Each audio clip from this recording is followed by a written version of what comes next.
What's up, YouTube? Ryan Panny here. Hope you guys are doing reasonably well. Yet another fiscal quarter is coming to an end, as well as another musical quarter for purposes of this channel. So you know what that means. It's time for our quarterly favorite song segment. Quarter 2 and quarter 4 at the end of the year usually end up with a slightly earlier cutoff just because I'm also working on lists and everything. So technically, if you're one of those viewers who are just obsessed with technicalities, this list really only includes songs up to this past week. So if something absolutely fire were to drop out of nowhere in a day or so, it would still technically be June, but too bad. Really proud of this list that I ended up with. I had so much overflow and I had to eliminate so many great tracks. It kind of hurts my heart, but as always, there will be a Spotify playlist in the description here where I include not only the 15 tracks discussed here, but an additional 10 honorable mentions in case you're curious about what I put on the chopping block, so to speak. So give that a listen, let me know what you think. We are going in alphabetical order by artist here, in case you haven't seen this segment before, and no metal music here, because we're talking about more of the broad spectrum of music that has been soundtracking my life for the past few months, and possibly yours as well. So yeah, let's get into it. I loved the Anderson .Paak song Jet Black from his Ventura record that dropped back in April. I feel like with these two releases in the past 6 months, basically, Anderson .Paak has been a little bit more quantity than quality, and unnecessarily so, given that he's one of the hottest names in the R&B and hip-hop worlds right now. But Jet Black, it's luxurious, it's sexy. Anderson .Paak's voice mixes so well with R&B singer Brandy, who's also featured on here. It's pretty much the perfect jam for a summer night. Next up, Beast Coast with the track Coast Clear. These guys are a New York City-based supergroup featuring members of Flatbush Zombies, pro-era members like Joey Badass, underachievers members like Issa Gold. This giant collective definitely gives their music that classic cypher feel, not unlike Wu-Tang material from the 90s. And I wasn't crazy about the group's debut album as a whole. I found it kind of lacking in the hook department, but the song Coast Clear does have a killer hook that Kirk Knight delivers. It's very melodically congruent with that banging Powers Pleasant instrumental, and all 6 verses here show a lot of chemistry between the pretty disparate MCs stylistically on this song. Big Crit began the rollout to his highly anticipated Crit Is Here album with the lead single Crit Here. Very creative in the titling department this time around. I'm obsessed with this DJ Camper beat. It's got this old school Kanye Chipmunk soul vibe, except it's sped up quite a bit, and it's critified, to coin a term. I can't wait for this record. It drops July 12th. Look out for that if you're a hip hop fan. Cage the Elephant with The War Is Over. The lyrics to this track really touched me. I'm not sure if the particular reference to building walls is a political jab at Trump or not, but either way, assuming it's completely apolitical, the line about you can build your walls to the sky and one day you'll find that love was on both sides, so beautiful and can apply to so many facets of life. Something that it makes me think about is people who, especially in intimate relationships, are excessively emotionally guarded and deprive themselves of a certain amount of love and closeness. But it can mean anything, and that's why I love it. And also the rhythm section in this song, the way the drums and bass are locked together in that syncopated rhythm in the verses, it makes the song feel so tight. One favorite album of the year for me is the new Denzel Curry album, Zoo. He is without a doubt one of the most talented and unpredictable rappers in the game, and I especially love the track Wish with Kiddo Marv. The kind of glossed up beat on this song is a nice contrast to the harder and more aggressive material on the rest of the record. And the line in the chorus where he says, you're the type to wine and diner and I'll take her home using only one-liners. It makes me smile because it makes me think of that classic 50 Cent line in Patiently Waiting, where he says, I fucked her and feed her fast food, you're keeping her icy. It just makes me laugh, kind of harkening back to, I guess, the music of my youth. Next up, the drums with Loner. The Drums have been one of my favorite indie bands for 4 or 5 years now. Their new record, Brutalism, is amazing. It might be their best yet. Loner has such a great chorus. Not only does it have those real punchy guitars accenting everything, but listen to that delightful high vocal harmony it's kind of in the back of the mix, but you can definitely hear. It adds so much character to the melody here. And the drums, ironically, are also great on this song. I could have picked almost any track from Brutalism for this list, but Loner is probably my favorite. The Climb by Flying Lotus and Thundercat. You can't go wrong with this duo, right? What makes me gravitate towards this song is I feel this strong nostalgic disco influence, kind of. And maybe it's just the strings and the sexy bass line, but I love it regardless. But that's something that I've noticed in like the last week or so of listening to it. It's markedly different from the rest of Lotus's material on the new record. Khalid, my God.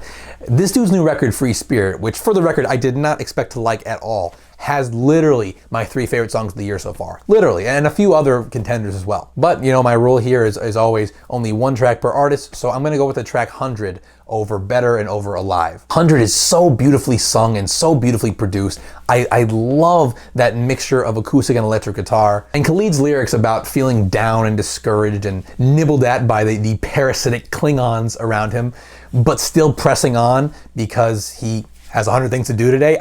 Weirdly, I found his words super motivating to me. I know it's not necessarily a positive song, but I found his words on this song to be this downtrodden call to action. It made me feel like, all right, well, if Khalid has 100 things to do today, what do I have to do today? I want to have 100 things to do today too. I want to be accomplishing things too, in spite of whatever my setbacks are. For something truly heartbreaking, you'll find out why it's supposed to be funny in 3 seconds.